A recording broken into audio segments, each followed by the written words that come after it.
Bon allez, bonjour à tous. Aujourd'hui on se retrouve pour la vidéo où je vous avais montré dans la dernière que ça fuyait de par ici. En fait, ce qui se passe, c'est le joint spi qui fait étanchéité pour le réservoir de l'huile du réducteur. En fait, ici là, sur cette gorge qu'on a, vous voyez là, ici là, il y a une séparation, il y a mon doigt là, hop.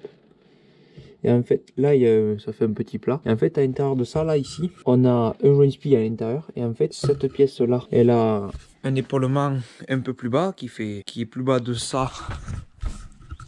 Voilà, vous voyez là, entre ça et l'épaulement, il y a une épaisseur de ça, en fait, l'épaisseur du joint spi. Donc le joint spi, lui, il est glissé dans cette pièce-là. Et la lèvre, elle est à l'intérieur. Et elle vient s'appuyer contre l'épaulement de cette pièce. Et ça nous fait l'étanchéité. Donc là, le joint spi, il doit être mal en point, la preuve. Voilà, ça m'est arrivé quand je roulais, quand j'étais au rouleau. Moi, j'avais vu déjà, après la vidéo là, où je fais le déchômage du tournesol, que ça, en travaillant, lui avait chauffé, donc c'est normal. Du coup, elle est un peu moins visqueuse, plus liquide. Et du coup, ça a réussi à fuir. Donc, je savais qu'il y avait cette panne qui allait arriver. Et je me suis dit, je m'attaque pas tout de suite parce que de 1, on n'avait pas le temps, et de 2, c'était pas si grave que ça. Donc voilà, donc on a réussi à tenir jusque là. Et là, pendant que je roulais, en tournant les roues, j'ai vu que c'était noir à l'intérieur. Donc là, je me suis dit, c'est bon, c'est le joint spi à ranulame. Et donc aujourd'hui, on va démonter tout ça. Donc faire la vidange du pont, dévisser toutes ces vis. À l'intérieur, on a un gros boulon de sang. On le dévisse, on enlève parce qu'il est tenu par une rondelle, vous savez, qui est pliée dessus. On le détord, on dévisse, on enlève le tout et on a accès au joint spi. Donc d'abord, faut démonter la roue, enfin vidanger, démonter la roue parce que ça sera plus simple pour le sortir, tout ça. Et tout ça, je vous filme tout ça. Bon allez, je vais vous poser ici. Et on va commencer ça.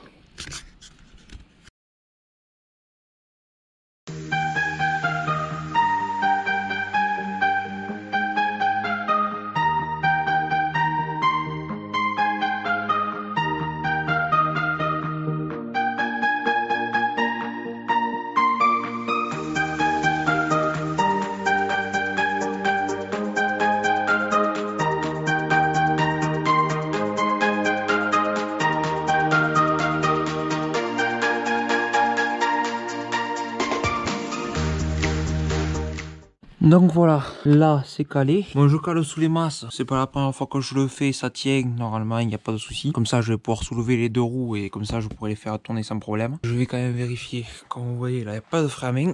Vu que je vais le soulever de l'avant, je vais le freiner. Donc j'ai mis une grosse cale en dessous pour éviter que j'ai trop à lever. Et j'ai mis une cale en dessus parce que fer contre fer ça glisse. Au moins là, bois contre fer ça adhère et bois contre fonte ça adhère aussi. Donc il y a moins de chances que ça ripe. Et on pompe. Et voilà. Mais avant de tout lever, je vais dévisser les six boulons. Bon, de ce côté c'est les boulons que ça avait sûrement été foiré. Une fois j'ai fait un grand nettoyage, en fait j'avais démonté les deux roues avant, j'ai tout nettoyé, j'ai démonté les roues arrière, j'ai nettoyé. C'était en 2019 quand les conditions étaient pas très bonnes, que j'avais labouré dans des conditions ignobles, à terre partout. Donc au printemps 2020 tout nettoyé parce que c'était ignoble. Donc là ouais, comme je vous le disais, par des anciens mécanos, je sais pas, ça avait dû être démonté cette roue et remonté soit le perçage choc soit en grande force, et ça avait foiré les filetages intérieurs. Et comme ça avait foiré ça, en fait ils ont tous revissé et derrière ils ont vissé des écrous. Mais le problème qu'il y avait, c'est que comme il restait encore quelques filetages, on ne pouvait pas serrer de par là. En fait on serrait par là, ça serrait, et l'écrou derrière, lui, on ne savait pas s'il était vraiment bien serré ou pas. Parce que comme vous voyez ici, on n'a pas du tout la place pour bien serrer avec un tube, on touche vite à là. Donc j'ai préféré prendre, c'est du 16 je crois, j'ai pris du 16,5. J'ai tout détruit et filé. Et au moins comme ça, eux, ils passent nickel. Et en fait, c'est que entre la vis et le boulon derrière quand ça me tient la roue. Et c'est le mieux, au moins comme ça, on est sûr que c'est bien serré. Quant à l'autre côté, lui, il est en bon point, vous voyez. Il n'y a pas de boulon. C'est que des vis qui sont vissées dans le taraudage de la flasque. Donc voilà, je débloque tous les boulons et je reprends.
Donc là, ce que je vais vous montrer, c'est le type de différentiel que j'ai en fait. Donc là, comme vous pouvez voir, un différentiel normal. Si je tourne la roue dans un sens, l'opposé est censé tourner dans l'autre. Là, comme vous voyez, les deux tournent dans le même sens. Voilà. Hop. Et par contre, si je bloque l'autre là-bas, hop, avec le balancier, vous entendrez, hop, que ça fait des claquements à ce niveau-là. Et là, hop, je fais un coup en arrière. Voilà. Et là, les deux redeviennent solidaires. Ouais, il y a un peu quand même de je vois, c'est pas énorme. Et là, en fait, c'est ce qu'on appelle un différentiel auto-débloquant. En fait, dès qu'il est normalement bloqué, en fait, c'est des pignons des doigts en fait qui rentrent dans des trous avec un léger biseau. Et en fait, dès que ça force, le doigt sort du trou et permet de libérer le différentiel et de libérer une roue indépendamment de l'autre. Donc voilà, là, c'est ce type de blocage de différentiel qu'on a. Donc voilà, là, je vais mettre ça en bas pour vraiment finir de vider le contenu et on verra bien s'il y avait tout qui était vide ou pas. Bon, allez, on continue.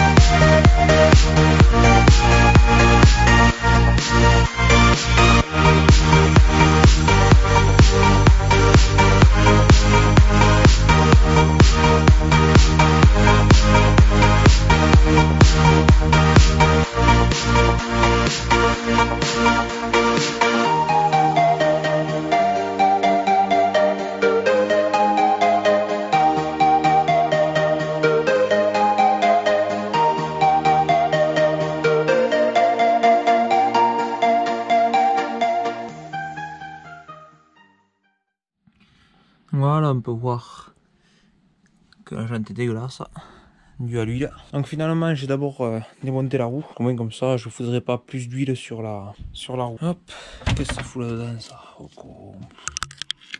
Hop. Oui, j'avais déjà au préalable commencé à le dévisser. Ça va, il en restait. Mais vu que j'ai l'impression qu'il en reste quand même beaucoup, après je regarderai le niveau d'ici. Il faudrait pas. Non, normalement, non, c'est pas possible. Il y a un axe là, non, c'est pas possible que ça vienne de là. C'est obligatoirement de là que ça vient. Ouais, il y a quand même une séparation entre ici et ici. C'est pas la même pièce du tout. Donc c'est obligatoirement de là qu'elle vient l'huile. Allez, ça, mettre ici. Alors, dévisser tout ça. Tête devant. Dévisser toutes ces vis. Et voilà.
Donc là, voilà. Ah, voilà. Voilà, je trouve la panne. Bon, je vais voir si...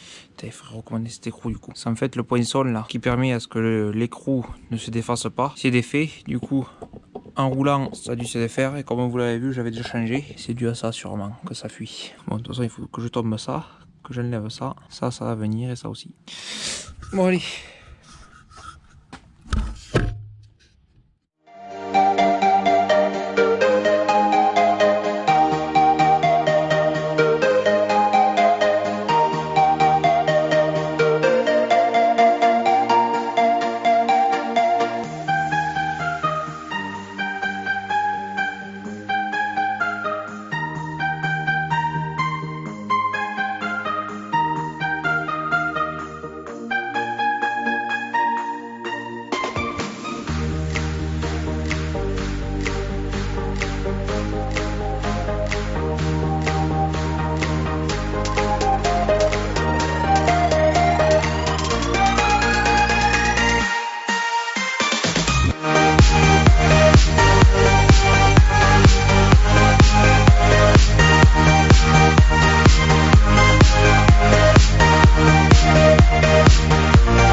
Bon là, qu'est-ce que j'ai fait? Bon du coup j'ai changé le joint qu'il y avait au fond. J'ai remis l'écrou. Et là il me reste juste à taper ça ici là, dans le trou pour éviter que ça se dévisse. Et puis ça sera bon. Voilà, il n'y a pas de jeu. Ça tourne librement, donc c'est nickel.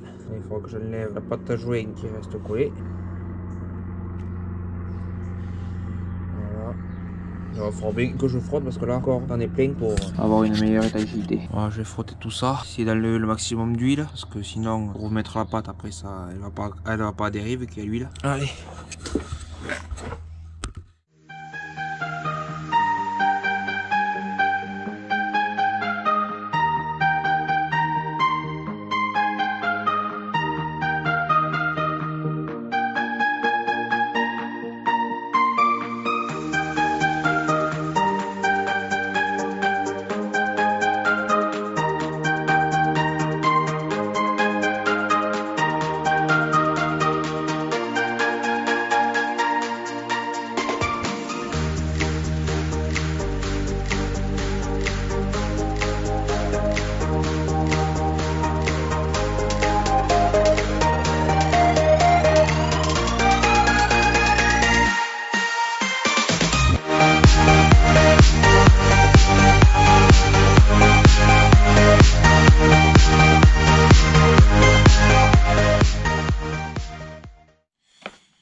Du coup là j'ai pris un burin comme vous pouvez voir qui est cassé en fait. C'est pas plus mal parce que en fait si je prenais un burin bien affiné en bout, au lieu de créer un arrondi, je risque de le découper quoi. Et c'est pas ce que je cherche. Donc là je prends un truc arrondi pour y taper dessus, au moins comme ça sera nickel. Et aussi ça va me servir pour vraiment finir de le serrer.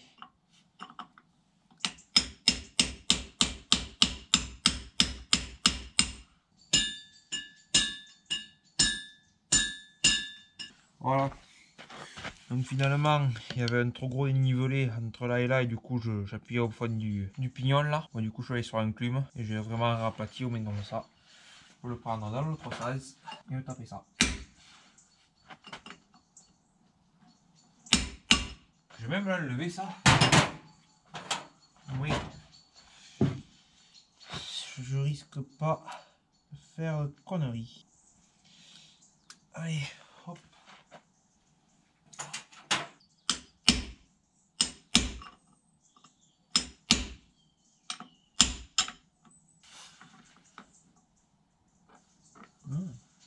Pour une autre technique. Moi je vais faire avec la vanne du marteau.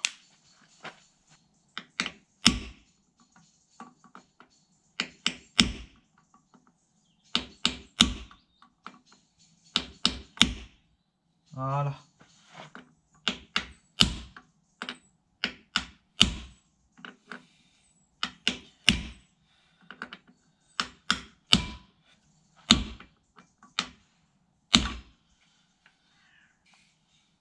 Là, nickel.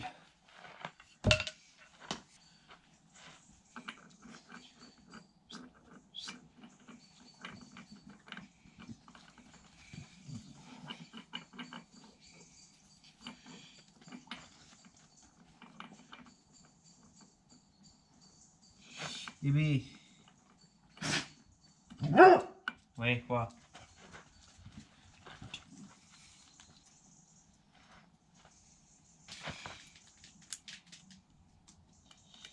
Hop là.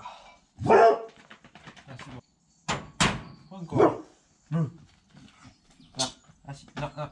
Assis-toi là.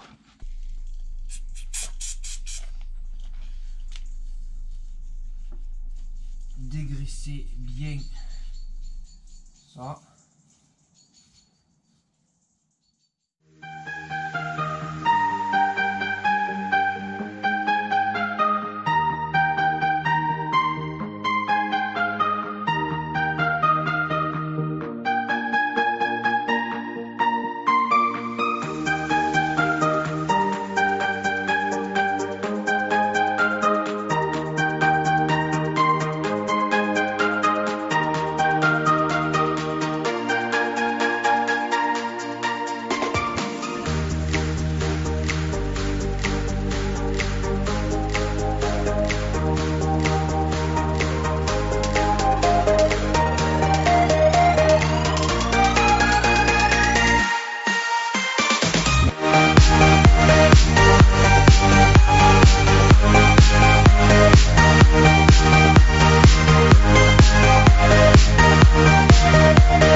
Bon allez, maintenant que tout ça c'est remonté, je peux remonter la roue.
Donc ça,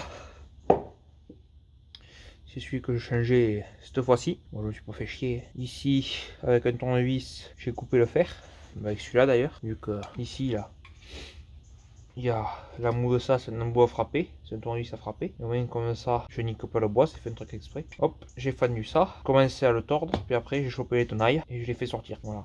Bon, ça c'était celui qui avait avant. Là, je m'étais un peu plus fait chier. J'ai réussi à passer le tournevis dessous, à bouléguer un peu. C'était sorti. Donc celui-là qui est à peu près bien rond, je le garde comme ça. Si un jour j'en ai un autre à remettre, il me fait un porte-pièce. Du coup, je porte bien sur les bords et j'enfonce bien. Donc là, en fait, ça faisait 1 an et demi que j'avais changé. Celui-là, il a 1 an et demi en fait. Et ce que j'ai constaté, c'est que cet écrou-là, c'est les trous de sang qu'il y avait à l'intérieur qui tiennent toute la pièce. En fait, je l'avais pas changé. Et les trous, ils retombaient en face, enfin les gorges où il faut taper cet épaulement là. Et ça retombait pile en face des mêmes gorges. Et comme on peut voir là, il a déjà été bien tapé. Il s'est même fendu. Et là, on peut voir qu'il est très fin en fait. Et du coup, à force de rouler, petits à-coups et tout ça, ça l'a détordu. Et ici, en fait, je l'avais tout simplement pas tordu, il me semble, je crois, je sais pas. Et du coup, à force, ça s'est desserré. Du coup, le moyeu, il portait mal et il est venu frotter tout le long là. Je sais pas si on peut le voir. Si on le voit, tout ici là, on voit que c'est plus sombre. En fait, ça c'est venu frotter tout là, tout